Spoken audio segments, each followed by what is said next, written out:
Welcome everyone to the launch of Real Cambridge by Grahame Davies. Very pleased to see so many people here, many from Cambridge, many from Wales, many from further afield. Always glad to have as many people as possible from as many places as possible on a Zoom launch. So Real Cambridge is the 23rd title in the Real series, begun by Real Cardiff by series editor Peter Finch, who's with us tonight to explore Cambridge with Grahame. There are locations in the series stretch across Britain, from Bloomsbury to Barnsley and from Preseli to Cardiff. The Real stands for the authentic or the typical.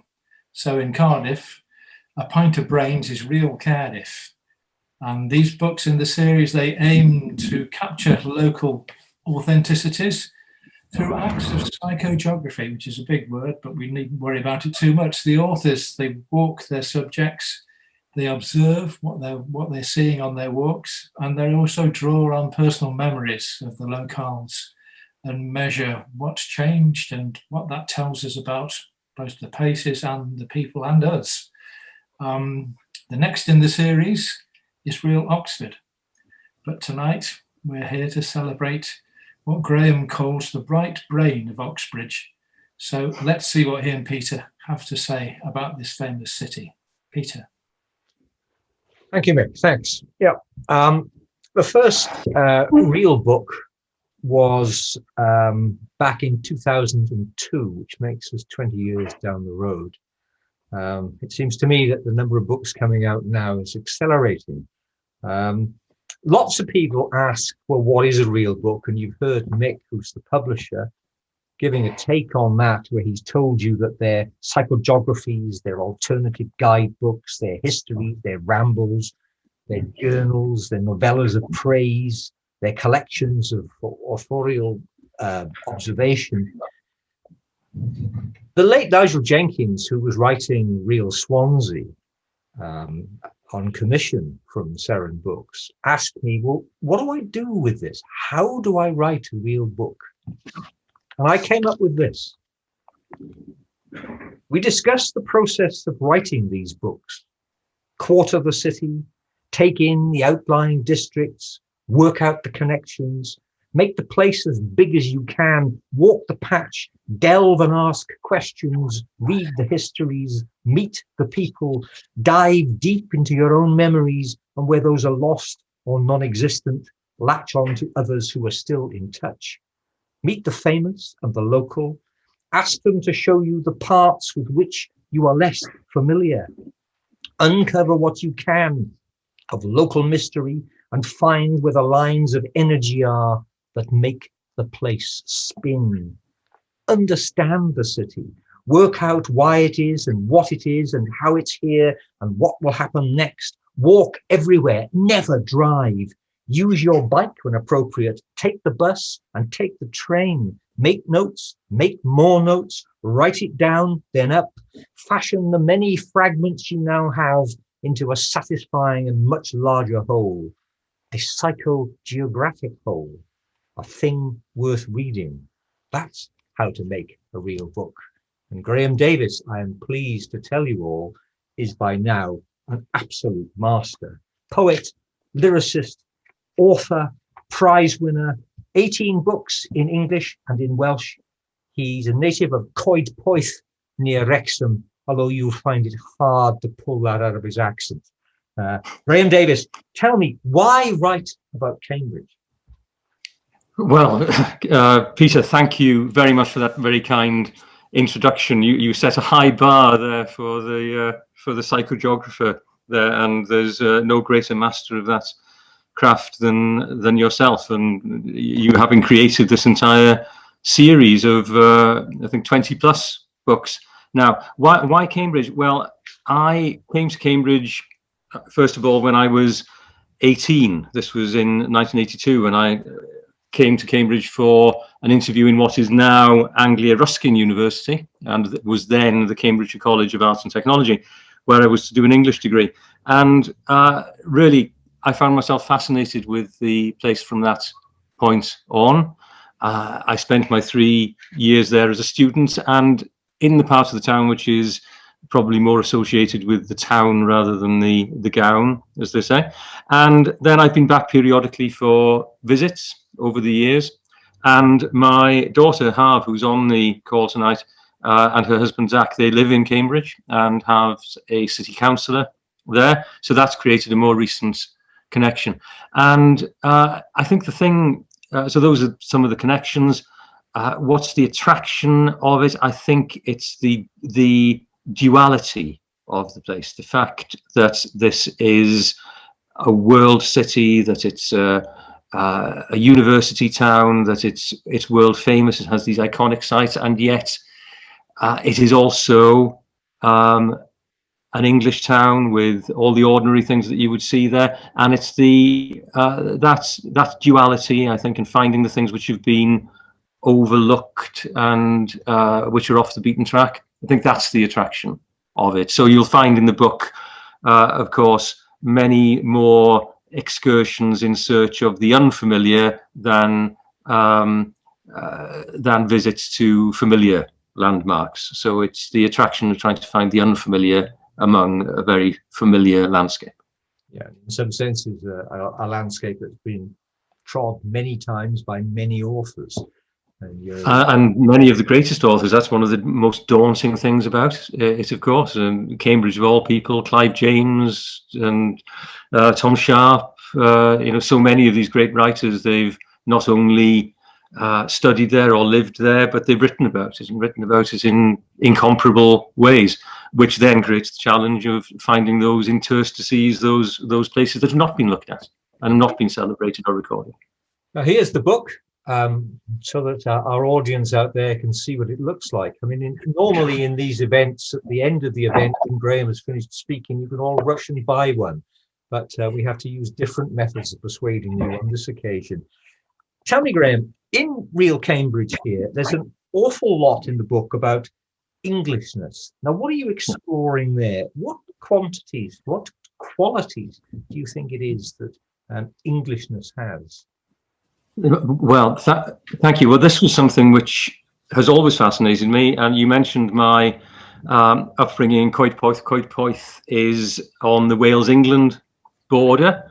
It's probably about 5 miles west of the political border, but it is physically on Offa's Dyke. Offa's Dyke actually runs through the village and forms part of the boundary there. Oh, can you actually still hear me? Yes. Oh, you can. Good. Okay. Sorry. The signal suddenly disappeared.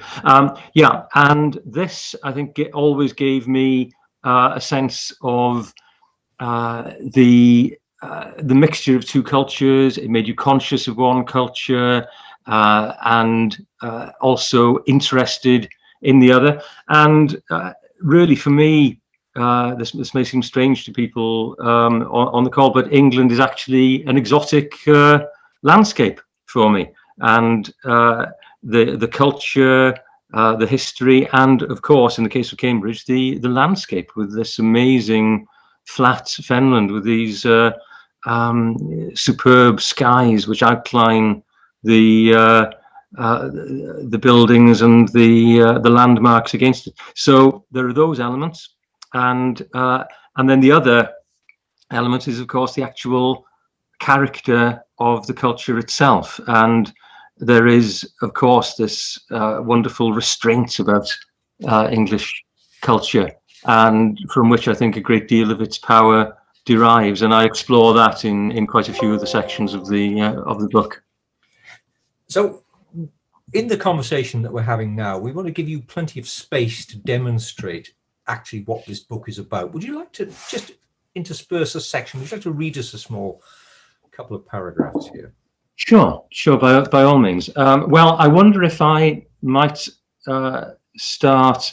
Well, I think I'll start with a reading. This is based in the Museum of Technology, and this is that magnificent building on the banks of the Cam, which used to be a pumping station, is now a museum of technology, and as such, the kind of building you wouldn't necessarily associate with Cambridge, that wonderful kind of Victorian age technology. And on the occasions I visited, I went there with Robert Lloyd Parry, who is a terrific storyteller. He tells stories in the character of M.R. James, Montague Rhodes James, the great master of the English ghost story, and also other stories, Conan Doyle and the like. And in this particular case, he was doing a reading from The Wind in the Willows. So we're in the location of the Cambridge Museum of Technology. So tonight, however, the location is the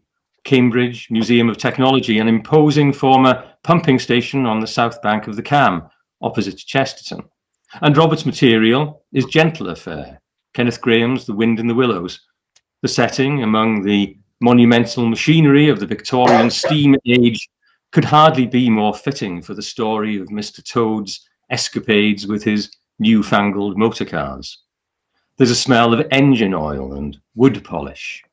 The eclectic audience, accessorized with everything from lip studs, heavy tattoos and Converse All-Stars to tweeds and black Labradors, are attentive. In the distance, the thumping music from Midsummer Fair can be heard faintly. A police siren wails. Outside the window, sycamores and, yes, willows are swaying slightly in a damp southwest breeze.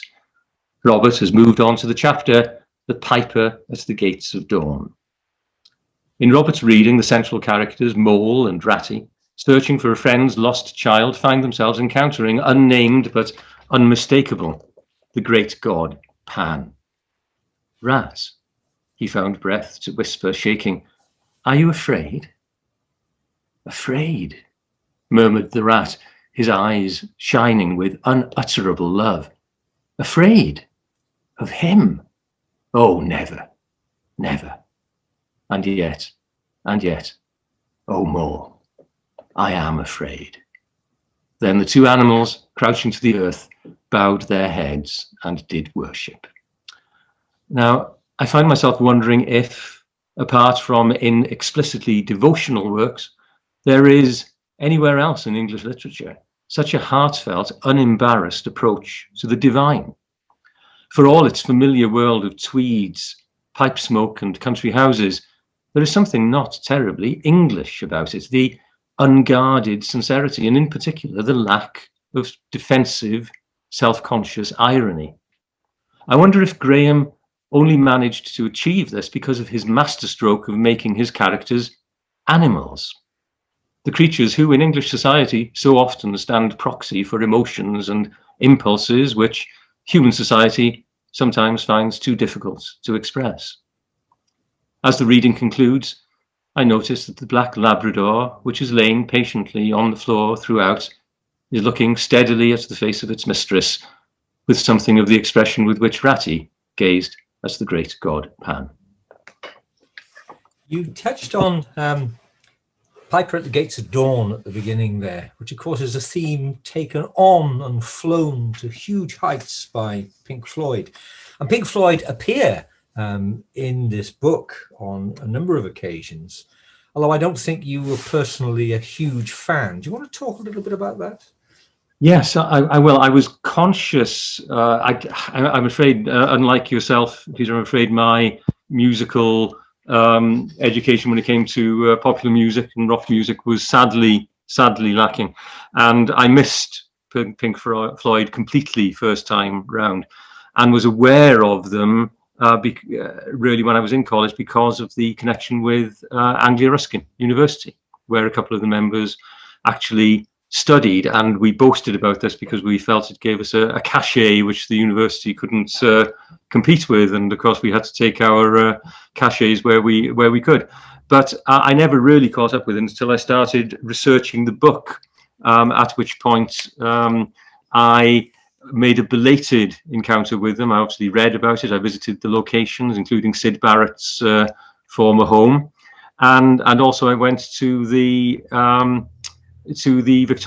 exhibition Their Mortal Remains in the Victoria and Albert Museum as well in London, and that was a very good introduction to it. Shall I read a little bit from that? Do, please. Okay. There's a flying pig. above the Victoria and Albert Museum. Not perhaps a site that would have been foreseen by the founders of this institution in 1852 when it was conceived as a museum of manufactures, a permanent legacy of the Great Exhibition of 1851, but perhaps not so incongruous after all, as the inflatable porker is here to advertise the work of a group of artists who certainly knew how to put on a show. The retrospective exhibition, Pink Floyd, Their Mortal Remains, has proved especially attractive to a particular demographic, guys over 60. Free spirits with free bus passes. Many appear to be attending on their own, their nostalgia trip, a solo tour, but they're out in force. Dark t-shirts with once edgy slogans are worn outside trousers, partly a defiant style statement, partly a necessity as raunch gives way to paunch. The young museum attendant who is managing the queue has drawn a rope across the entrance to control the numbers. While waiting, the grey-haired guy at the front is trying to engage her in banter. It's not going well. Don't worry, I'm not a gate crasher, he joshes her. You are not what? She says dubiously. A gate crasher. Gate crasher. This is not a term she's familiar with. Yes, it's an expression. When you want to come in without paying, you crash the gate. She's distinctly uneasy now. She looks anxiously across at the security guard. Mercifully, her walkie-talkie squawks, authorizing her to lift the rope, and the grey-haired guy is in legitimately, no gates crashed. She watches him warily. So I then go through the exhibition, see the various elements then, and at the end of it, did it take you back? Asks the lady at the exit as I return my headset. I'm just one more old guy revisiting his past. She remembers it well, she tells me. She was born in 1960, 4 years earlier than me. She grew up with all this. I have to tell her that, in all honesty, Pink Floyd had not actually been part of my youth, not because I was too young, but because my interests had lain elsewhere. But knowing what I know now, since I entered that swirling, psychedelic Alice in Wonderland rabbit hole a couple of hours ago, I feel nostalgia for a place I've never seen. I feel the loss of a youth I never had. And I envy those paunchy blokes with their merchandise and their memories. Wish you were here? I just wished I had been. Yeah. So many passages in this book deal with religion, and they deal with, for want of a better word, spirituality in some sense. Why is this such a recurring theme for you? Well, I've always been fascinated by spirituality and religion. It's probably my primary interest, and it motivates more of my work than probably any other impulse, though it might not always be obvious that that's the case. So there's a kind of confirmation bias at work there. If you're a religious person, you see religion everywhere. Of course, if you are into rock music or sport, then you see sport or rock music anywhere. It's just that's a particular lens which you take to the world, and religion, spirituality is a lens through which I view experience, and consequently I saw religion and spirituality just about everywhere when I was researching the Cambridge, real Cambridge. So and of course there's no shortage of it in Cambridge. There's every flavour of Christianity and other religions as well. Shall I read a little about my visits to the Cambridge Buddhist Centre? Indeed so. I was hoping you would, yes. Thank you. Well, this was one of the real revelations to me. One of the tasks when you're doing psychogeography is to try and find places, as I mentioned earlier, which have not been written about, not been celebrated, and therefore are virgin territory for the writers. Rather like being an academic researcher, you want to find something that nobody else has done, and then that becomes your thing, your subject. And in this case, I was reading the autobiography of Raymond Lister, the art historian, and I saw a mention there of the Cambridge Festival Theatre, which was on Newmarket Road. I thought, I don't know where that is. I've never heard of that. He was involved with this theatre in I think it was the 1930s.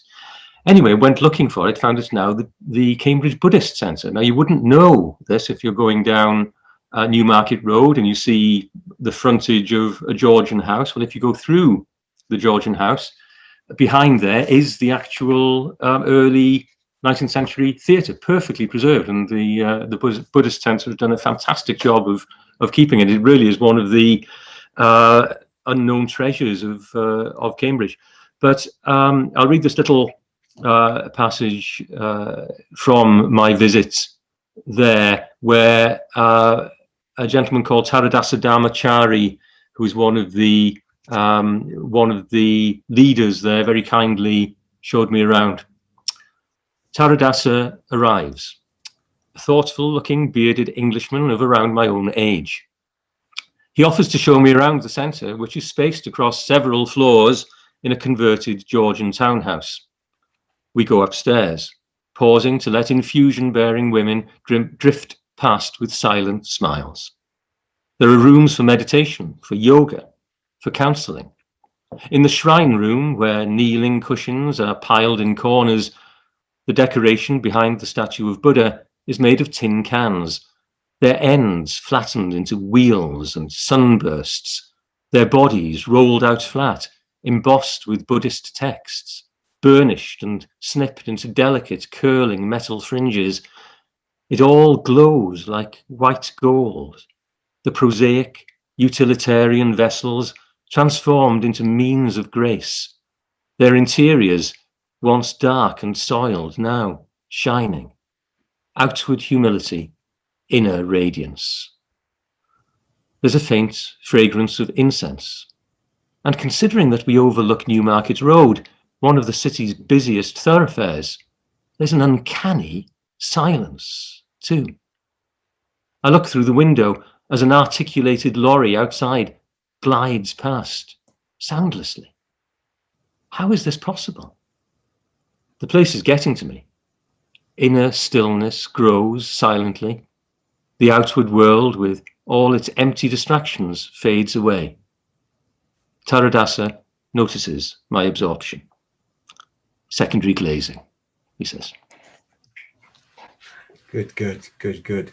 When I asked you, when we were working on this book, if you could give me some pointers to where I should travel to in Cambridge. I wanted to visit Cambridge, on which I did in the end on a number of occasions, and travel around and see some of the inspiring things, the things that you were concerned with that might find some space in the book. You were very keen at that point to show me the difference between the town and the gown. Do you want to say a little bit about how much evidence there is of a town and gown divide?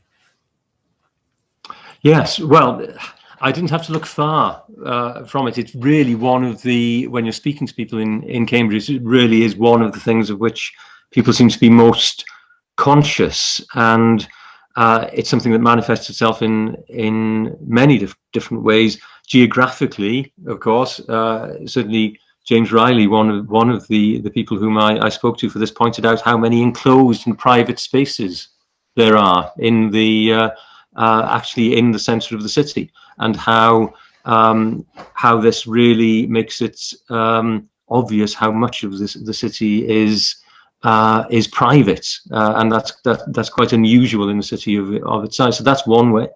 Malcolm Guite, the great poet and priest in Cambridge, also pointed out how, and really it's the starting point for the book, the reality checkpoint, and that's the lamp standard in the middle of Parker's piece, where the graffito scratched on his reality checkpoint supposedly marks the point where town and gown are separated, and town, of course, lying to the east of it, towards Anglia Ruskin University and Mill Road, and so on. So yes, it's something that people are very conscious of. Michael Hrbaniec, I went to the Abbey Stadium, which is the football ground, has written about this, and is someone who has actually bridged that divide very well, by not only being a very distinguished lecturer and academic in numerous disciplines, but also a Cambridge United fan as well, which I found an impressive duality. Again, very keen on dualities, and that was certainly a fine example of that. Yeah. In the book, you've got a section on the the May Ball, which is a Cambridge feature. I mean, are May balls things that you've attended? Would you like to perhaps dip into that section and let us hear some? Oh yes, yeah. I'll have to. I'll have to look for. Page 37. Oh, thank you. Well, see what a good editor, Peter. That is way ahead of me as always. That's very good. Right. Okay. May balls. Along the backs, the lawns have become a city of marquees, like a travelling fair. There's a full-sized dodgems ride, and swaying, inflatable bouncy castles are leaning like drunks against the aloof walls of King's College. Over the sound system, a singer belts out jazz standards. The May balls, those end of term, end of an era, end of the world bacchanalias which close the academic year with many a bang and not a few whimpers, are in full swing. Frederick Raphael called them a place where the cream of the Cambridge theatre would be able to have a last dance on the doomed vessel of their youth. May Week, another of those terminological oubliettes which Cambridge fashions for the unwary, actually takes place in June and has done since 1882. It's all here: glamour, sophistication, elegance, the smartest people in every sense of the word. And then it goes on to recount what that looks like at 3 o'clock in the morning in Cambridge city centre after a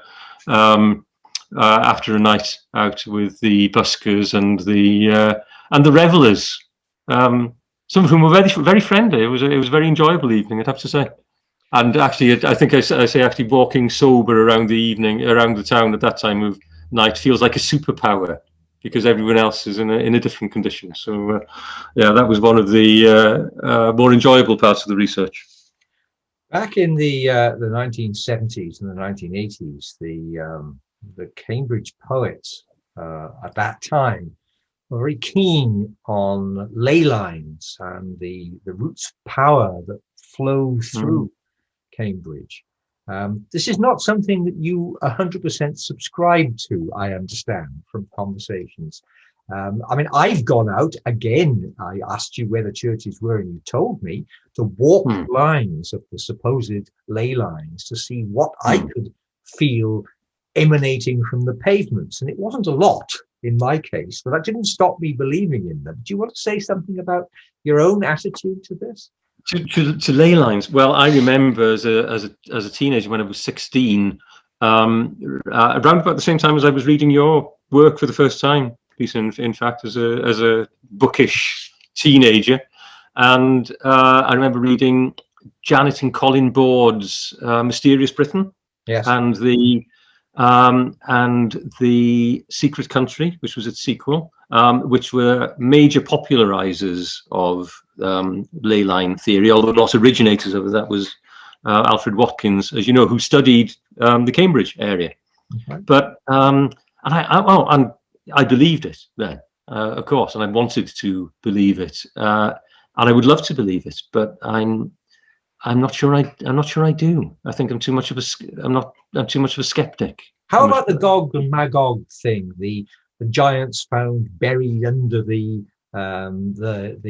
hill fort. This was Tom Lethbridge's theory, wasn't it? He'd heard that there was mention of them, and then he went looking for them with a testing bar, testing the ground, and the softer it was, the more he supposed there must have been an indentation there.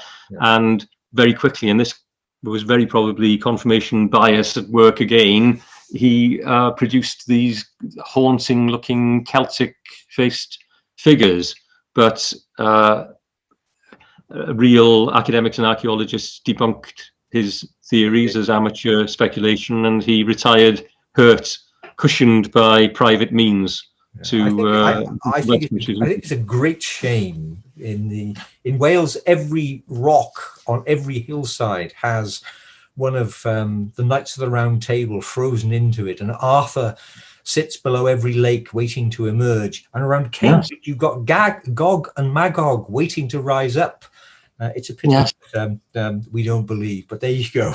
Now, Cambridge is a place that's changing terrifically fastly. It's as the months go by, it would seem, things alter before your eyes. Is all this for the better? That's a very good question. And the temptation always, and it's one which I'm very much a prey to myself, is to think that the new must be inferior to the old, and that's a default setting, and I think very, very common among writers and commentators. I think. I mean, this is not a quantitative survey of it, but I think we can all think of writers who decry the present and elegize the past. It comes very naturally, I think, to people whose trade is appreciating whatever it may be, culture, architecture, countryside. So it does come very naturally. But it is something I've tried not to fall into too much. I have mentioned in passing in the book the loss of Petit Curie, the loss of the kite, two famous cases of loss of heritage in Cambridge. Currently, of course, there's the expansion of the city to the north and the west as well, very accelerating expansion there, and the loss of green fields and the building of new communities there whose architectural worth is not immediately apparent, may become so with time. So I've tried to resist simply condemning and to recognise that a growing city is a sign of life and vitality and prosperity, and is also necessary. But it's again one of those dichotomous situations. There's two ways of looking at it. One of the sections in the book, in fact, I went to Eddington, the new urban community which is being developed there, with Duncan Robinson, who's a very distinguished art historian, who very kindly took the time out, and we visited that to see that community in this current stage of development when it is actually being built up and out. It's fascinating. How much sense do you get, do you convey in the book, do you think, of Cambridge's unique location in the Fenlands, or at least the far edge of the Fenlands, with this artificial country stretching from there to the sea and all that goes with that? How different that is from virtually anywhere else in the UK. Yes, and that's one of the things I think which has always struck me about Cambridge, just the how that flatness itself is simply spectacular, and the way that it pulls the sky down to the ground, almost in every perspective, and that I find adds an air of drama and consequence to almost every view. It's one of the, I wish I could have expressed it better or defined it better in the book, but it really is one of the aspects of living in that part of the world which strikes me most strongly. I think the area probably where I come closest to that is where I go with Andrew Brown down Fleam Dyke, which is this mysterious Iron Age earthwork outside the city, where very often walks and meditates and thinks, and we walked that, and there you really get that sense of the countryside. It's interesting. It feels quite wild, even though you're on the outskirts of English. You're talking about the Dyke. Now that's what, south of Cambridge? Yeah. Fleam Dyke is south of Cambridge, about two Yes. miles, 3 miles, something like that. Yeah. Yeah. When we talked about Gog and Magog, and now we're talking about this has brought the greatest reaction so far from our audience, who are falling over themselves to put in questions and comments about just this. Let me take you one, and I'll chuck this at you. Gogs and hills around Cambridge. Iron Wilkins, where Troy once stood, proposed the Trojan War was really fought at Wandlebury. Any thoughts? Yeah. Yes, I've got that in the book. He was the Dutch author, wasn't he? I think, who managed to work out that the Iliad, that the supposition that it's based in Asia Minor is actually mistaken, and actually it's right there in Cambridge, and all the locations can be traced to that very place. Yes, it's fascinating.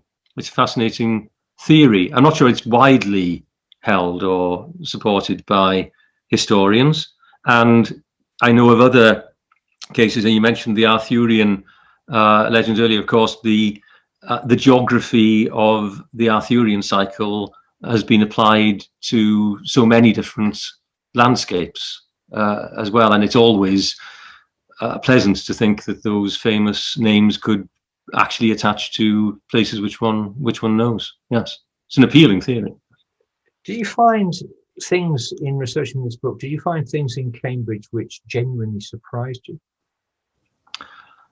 Oh, Fleam Dyke was one. I hadn't known about that at all. The Festival Theatre, which I mentioned. The source of the Cam in Ashwell Springs. I enjoyed that. And you kind of imagine river sources can be a bit disappointing. You follow rivers to their source, as I've done occasionally.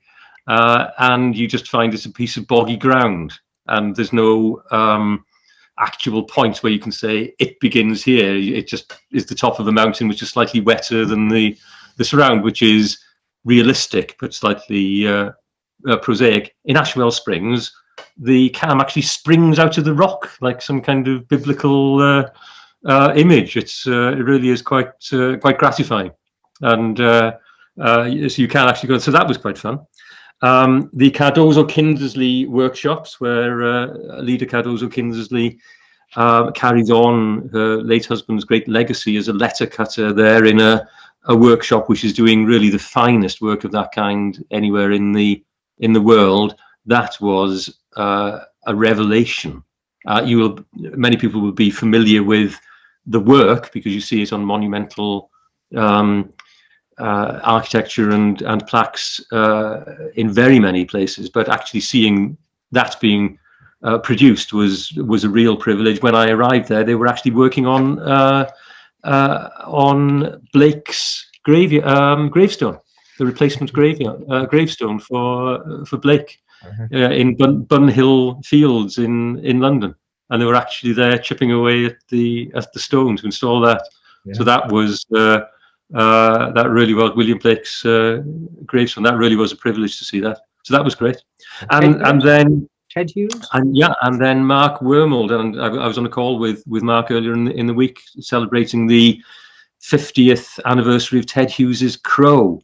And Mark very kindly took me around Pembroke College, where, of course, Hughes had studied, and showed me locations relating to Ted Hughes's time there, not least the place where he had that extraordinary dream of the Fox Man, which I won't recount, is quite well known, but it's still stunning and unforgettable, and it's in the book. But Mark has added to that by actually finding the location, and fascinatingly, it's not the location Ted Hughes always said it was.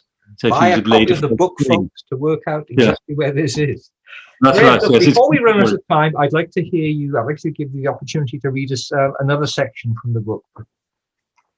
Okay, thank you. Well, I wonder if I might read this piece. I mentioned going to the Abbey Stadium, and a lot of the ways one views anything is formed by one's past. And in this case, this is the introduction to the visit, and obviously Michael very kindly came and we watched Cambridge against Wycombe Wanderers there. I won't tell you, people, no spoilers. I won't say what the result was, but this is the introduction to that. I grew up in a football-mad family. Saturday afternoons on the terraces, travelling to away games in a rattling Ford Cortina with scarves trailing from the windows, the clanking turnstiles, the crackling tannoy announcements, the tang of tobacco smoke in the winter air, the greasy hamburger from a mobile stall as you made your way home, elated or deflated, depending on the result. And all the paraphernalia, the rosettes, programmes, sticker books, press cuttings, badges. I loved it. It gave you everything a religion could give. High days, histories and holidays, pilgrimages and pageantry, victims and villains, hope, hatred, shrines, saints, belonging and belief. And I believed in it all. Heart and soul, I believed in it. And then I stopped. When I moved away at 18, all that fervour stayed behind like once loved children's toys, like the books you once read until they fell apart, but which now you'll never read again. This passion was not portable. Removed from its native environment, it withered away.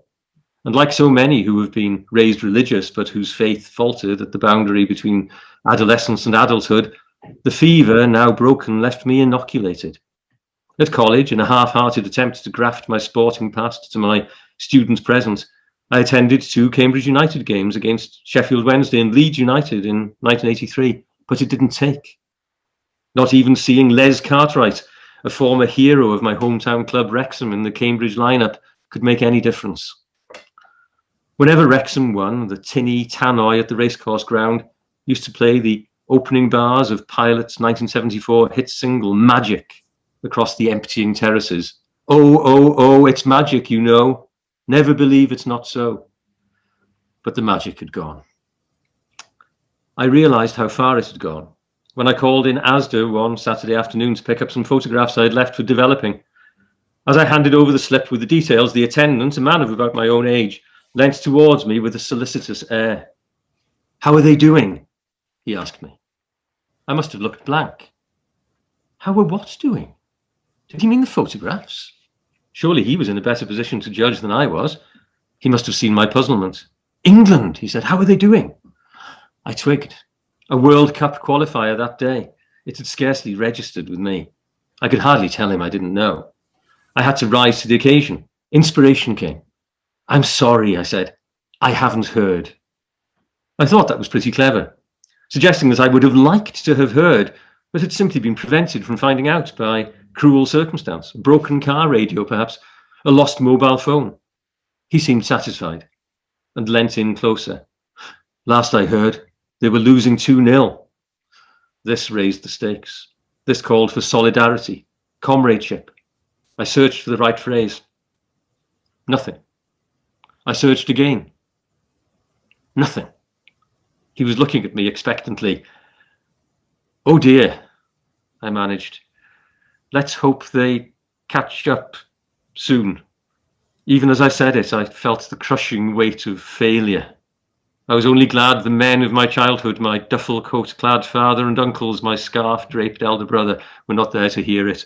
They would have died of shame. Good. Taking a question that's been put in on the side here.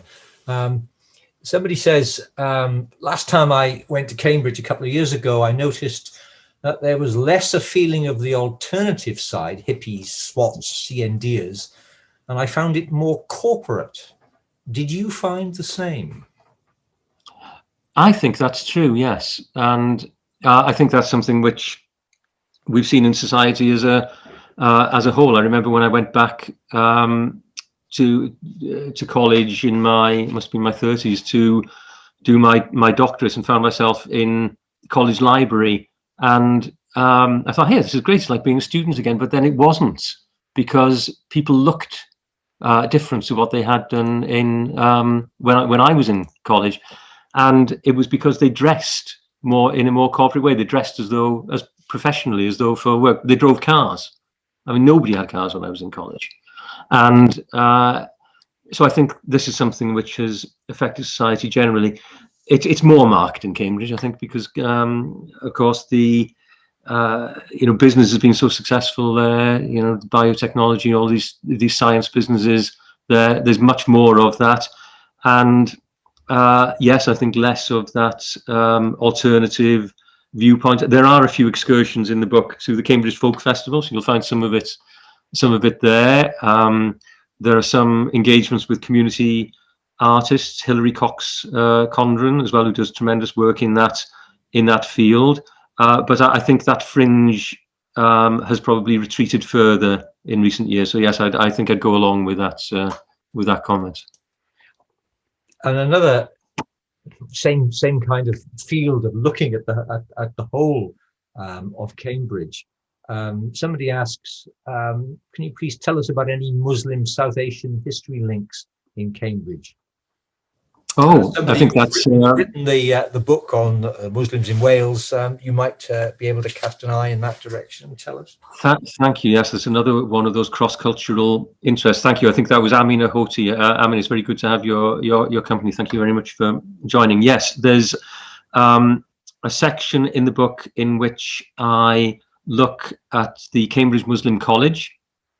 Tim Winter, Abdul Hakim Murad's great institution there on Hills Road, a former Victorian vicarage. So I look at that and the history and the present of that, and also visit the Cambridge Mosque as well, the new Cambridge Mosque on Mill Road. And I'd recommend that to anyone who's passing. It's very welcoming. You can just turn up and ask to be shown round, and they'll very kindly give you a tour of what is a very, very fine building indeed, with an Islamic garden outside. The architect is actually quite an eclectic enterprise. The architect was Jewish, Keith Critchlow, who did some of the designs for it. Comes from a different tradition again, and the actual mosque itself is welcoming of different Islamic traditions. It really is a terrific space. So yeah, there's a section on that there, and some mentions as well of Yusuf Ali, of course, who did a very famous translation of the Quran and was based in Cambridge. So there's a very distinguished Muslim history in Cambridge, which is probably stronger than ever at the moment. Good. You've covered an awful lot in Cambridge. I mean, you've taken that advice that I was talking about at the beginning, about making the place that you're writing about as large as you possibly can. I mean, actually, I was considering that it should be large, simply that would potentially bring in more purchases of the book. But the reality is that you've made the place as large as you can, so you can simultaneously contain it and put it all in one book. But there must have been things that you ended up wanting to feature, and you ran out of space or time or energy or all of those things. What more would you have liked to have put in?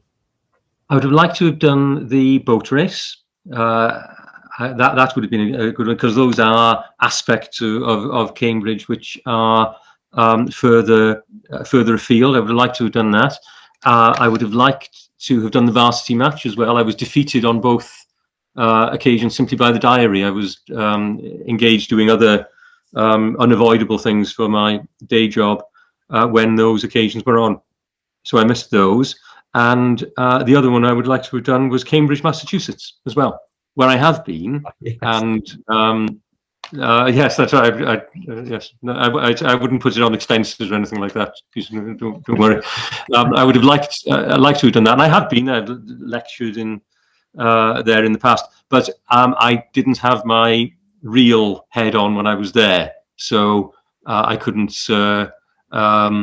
really claim that as a psychogeographic excursion if I wasn't really going there for the purposes of the book. So those, I think, are elements which I would have liked to have done. Now, you've thrown up a really interesting idea there. Being commissioned to go to Massachusetts to write the pair for this current book. Yeah. So I think Mick is on the call, Mick, and maybe we can have a chat about publisher changing colour. Graham, please read us another section. We haven't got very long to go. Can you read us something that we can finish on? Sure. Well, I'll go with this. On the calling, I know my very good friend Professor Arthur Gibson is on the call. He's a great scholar of Wittgenstein. His book, a new an edition of some previously unpublished Wittgenstein manuscripts has just been published. So I'll read this, but Ludwig Wittgenstein, the great Austrian philosopher, is of course buried in Cambridge in the Ascension Parish burial ground. He having been a lecturer in Cambridge for different periods for many years, and he's buried there. Also buried there is an almost unknown poet called Fredegond Chauve, whose work I came across when I heard it set to music by Ralph Vaughan Williams. So I love visiting cemeteries, as you'll know, and this is an account of a visit to those two graves. Wittgenstein's grave is recumbent rather than vertical. The stark lettering just his name and dates, oriented not to the passing visitor, but to the sky. The grave is maintained by the British Wittgenstein Society, Devotees, moved more perhaps by emotion and by the logic, which was the master passion of this rigorous, piercing-eyed minimalist ascetic, have left gifts of flowers on the stone. Coins have been pushed into the earth next to him. Their denomination, their country of origin, indistinguishable, taken out of legal tender by their decay. Someone, Jewish style, has left a stone on the grave, a hard flint. Someone else has left a feather. This man who did not suffer fools gladly, but who in wartime chose to suffer with the common soldiers rather than take advantage of his privilege, lies among the most ordinary people of his adopted country.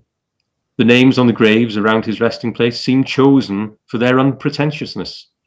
Albert, Annie, Nellie, Harriet, Gladys, Stanley, Edna, Nancy, Kitty, Elsie, and Archibald. However, it is not primarily to visit Wittgenstein that I have come. The person I've come to see has no flowers on her grave. Fredegund Shove, a minor poet connected with the Bloomsbury group, was born in 1889. She was Virginia Woolf's cousin, but never attained the stature of her famous relative. And being a retiring sort, never tried. I would never have heard of her had not her uncle, the composer Ralph Vaughan Williams, set some of her work to music. It was at a concert in St George's in Hanover Square, London, that I first heard Shove's The New Ghost, which begins, "And he cast it down, down on the green grass, over the young crocuses where the dew was. He cast the garment of his flesh that was full of death, and like a sword his spirit showed out of the cold sheath." This was not wordplay, this was experience. At the time, I didn't even know if Fredegund was a man's name or a woman's, but I knew I had to find out more about this author, which is why, months later, I found myself in this wooded, mid-Victorian cemetery. It took me a long while to find the grave where she lies with her husband, the economist Gerald Shove, and when I did, I found that Ivy had long hidden the name and the year, 1949, when she herself went to meet the maker who, if her poem was an accurate guide, kissed the unsheathed ghost that was gone free as a hot sun on a March day kisses the cold ground. It is so overgrown that there is clearly no society, no devotee keeping her memory from obscurity. Of course, if Fredegund, a mystic and convert to Catholicism, was right, and her ghost has indeed gone serenely to eternity like a naked cloud holding the sun's hand, then it doesn't matter if her grave is tended or not.